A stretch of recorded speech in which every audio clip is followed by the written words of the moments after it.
But and I would argue that you should have left the name in the neighborhood because we would project onto it that it would be a ritzy neighborhood just because it obviously wasn't a bad neighborhood and they could hire a magician and everything. Well, in another story called Robin's Dead, there's also a girl from a ritzy neighborhood, and there the neighborhood is named.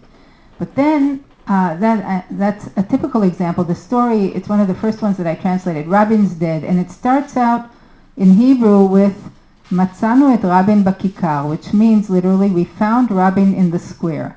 Now anyone who hears the word kikar, which simply means square in Hebrew, and the word Rabin in the same sentence immediately thinks of the place where Rabin was assassinated, and it takes on about 10 layers of overtones. And in English, okay, we found Rabin in the square, and then you go on and discover that Rabin is the name of a kitten whom they named for Rabin, and the whole thing is really weird. Yeah, So it's full of these references where even, no matter what you do, you lose the allusions and the intertextuality. You have to lose some of it. Yeah. It's funny. I saw the movie Jellyfish, which I don't know if any of you have seen it, but Edgar Keret made it with his wife, and it won the Cannes d'Or and Cannes for Best First Feature, and it was so interesting to see the kinds of behaviors that were in the short stories suddenly move to cinema time, because in a way a film, because it takes an hour and a half, is much closer to a novel, and so suddenly there was something more languid in a way, but still very surreal in that film. Very surreal, but very calm. It's a very well directed movie actually, and astonishing that it was his first movie to direct. But but you see what happens when it becomes a whole sequence as opposed to just a line in a story. Yeah. Is there? I know we're supposed to be taking questions, right? So I'm mindful of that. Are there any questions or comments about Keret? Some of you have read him, and I assume it's not. Yes. I was wondering if you think that, I mean, having read this in English in translation, then read it in Hebrew after learning and being in Israel for a while, I mean, the stories are very Tel Aviv centric. There doesn't really seem to come across to anybody, and they're very cosmopolitan. I mean, yes. I don't think that something like Eli Amir has been translated very much at all. It brings a very different viewpoint to a lot of this stuff. Eli Amir brings the viewpoint of a young Iraqi immigrant coming to Israel in the 50s, and all of the hang-ups that go along with coming from the so-called Sephardic countries and boyhood in immigrant village and so on. And I don't know, has it been translated into English? Not really. Yeah. Well, there's a very interesting question, which is what is selected to be translated into English in the first place? Yeah, do we choose the ones who have good PR? Do we choose the ones who are likely to appeal because they're universal, or precisely the ones who are likely to appeal because they're not universal and because they tell us more about a place that we didn't know very much about? Edgar is Tel Aviv centric on one level. First of all, many of his stories aren't specifically Tel Aviv; they could be taking place anywhere. But basically, they're urban. not. Yeah. They're urban, right? Yeah. Yeah, that's true. But then you're asking, could you actually repeat your question? I think we got off on it. I'm just kind of curious to know, I mean, you're talking about Edgar Keret being kind of the new voice, which in his 40s, I'm not really sure if he is a new voice anymore in Israel. But he's actually really only presenting a very specific slice of, I think, Irving kind of. Well, any author presents a very specific slice. Kind of curious to know why. Yeah, Dostoevsky is one side of St. Petersburg, Why I'm sure there were people. Why isn't there a bigger push to translate someone who's bringing different points of view from Israel, like Eli Amir? Well, I don't know about Eli Amir specifically. I translated 2 books by Sayed Kashua, a young Israeli, a young Palestinian. It's very complicated these days how you label people, but anyway, an Israeli Arab or a Palestinian living in Israel or whatever however he refers to himself. That's an entirely different voice, but it's also Israeli literature. In fact, Sayed Kashua, although he's an Arab, wrote only in Hebrew.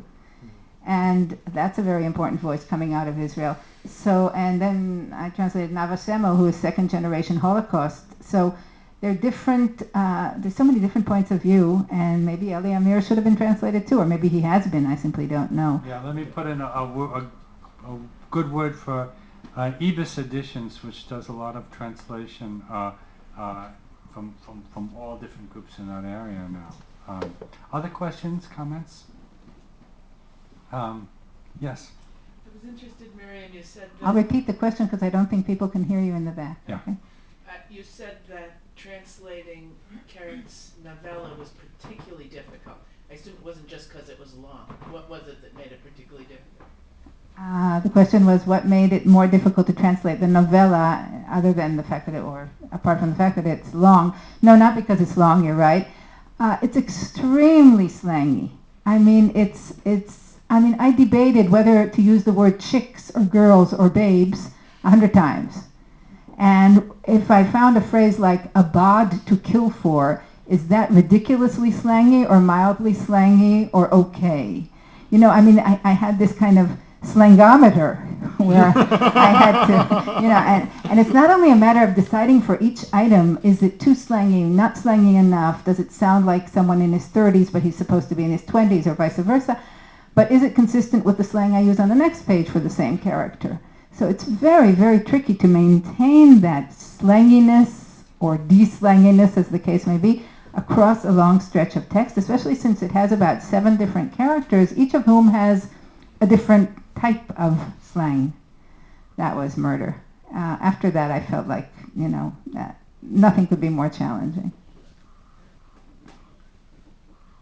Yeah. Any other questions? Yes, in the back. I'm sorry. That's okay. Hi, I loved Art of the Personal Essay.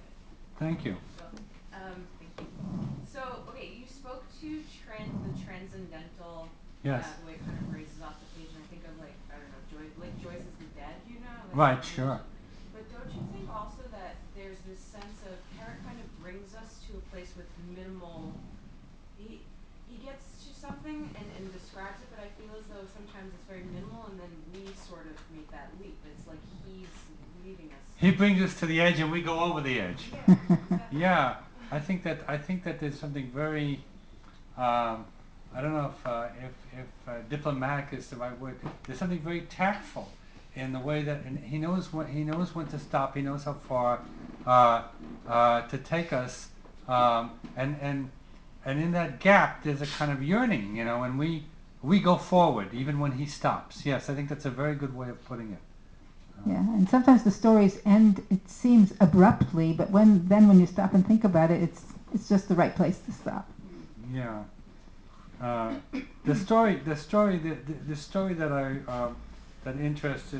I was talking about earlier about the guy whose journalist girlfriend leaves him has 2 endings, and because there are 2 interviews, interview A and interview B, and in interview A, he says he asks her. He interviews her. He interviews her, and he says, "What?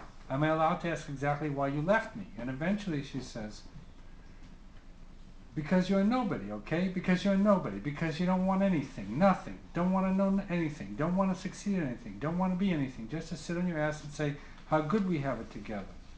Good is doing things, trying to achieve something. But you don't even know how to dream. You're not a person. You're nothing. The only thing you're capable of doing is sitting on that balcony with your arms around me saying, I love you, I love you, I love you. I'm not a teddy bear, I'm not a Barbie.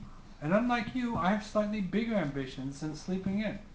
So he's basically, this character is being portrayed as a loser by his girlfriend because he doesn't have ambition. And she wants to ask him what he wanted, and he said he wanted a certain motorcycle, and unfortunately, once you ask for it, you can't get it. So then, interview B ends this way. He asks her, "What kind of bike does your new boyfriend ride?" "Since when do I know anything about bicycles?" she said, laughing. "Just asking. I thought you might know." She says, "An FZR 1000. He has a Yamaha FZR 1000, the one you wish for." He says, "If I hadn't told you then, I'd have one too," meaning if he hadn't said it out loud, he could have the wish. She says, "I know," she said, and smiled. "I'm sorry."